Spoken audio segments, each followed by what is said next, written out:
Pension में लगभग 1 करोड़ परिवारों को 1,000 रुपए महीने हम पेंशन की तो सुविधा उपलब्ध करवा रहे हैं। केरल के वायनाड में लोगों को सुरक्षित स्थानों पर पहुंचाने का सिलसिला बदस्तूर जारी है। भूस्खलन में मरने वालों का आंकड़ा 250 के करीब पहुंच गया। अभी ये आंकड़ा और बढ़ने के आसार हैं। इन सबके बीच अहम खबर ये है कि बेली ब्रिज पूरी तरह से चालू हो गई है। इस ब्रिज के सहारे अधिक भारी मशीनरी दूसरी तरफ चलेगी और अब राहत कार्य और तेज हो जाएगा। भूस्खलन के आसपास 6 क्षेत्रों में इसे विभाजित किया गया और कुल 40 खोज दल तैनात किए गए।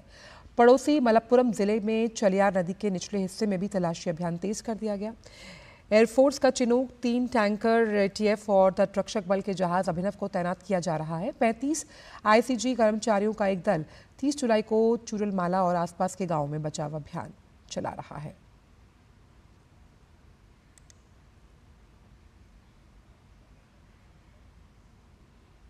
केरल के वायनाड में जहां लैंडस्लाइड हुआ था उस जगह पर दूरदर्शन की टीम पहुंची और आपको उन दृश्यों को हम दिखाते हैं कि लैंडस्लाइड की जो शुरुआत है वो कहां से हुई। जो पहाड़ आपको दिखाई दे रहा है यहीं से पहले लैंडस्लाइड हुआ और उसके बाद तेजी के साथ पानी आया और पानी के साथ साथ जो मलबा है वो बहता हुआ इस इलाके में पहुंचा। और आपको बता दूं कि ये मुंडकई गांव है जिसे एक मिनी कस्बा भी बोला जाता था और 3-4 गांव मिलकर ये पूरे इलाके को बनाते थे। और लोगों का ये कहना है कि यहाँ पर 300 से 400 के करीब छोटे बड़े मकान थे और मार्केट, एक छोटा मार्केट था और एक बड़ा टूरिस्ट प्लेस ये इलाका था और यहाँ पर बड़ी संख्या में टूरिस्ट भी आते थे। आगे जो इलाका है वहाँ पर भी कई सारे जो मकान हैं वो डैमेज हुए थे। वहाँ पर भी जो रेस्क्यू की टीम मौजूद है और खोजने की कोशिश कर रही है कि वहाँ कोई बॉडी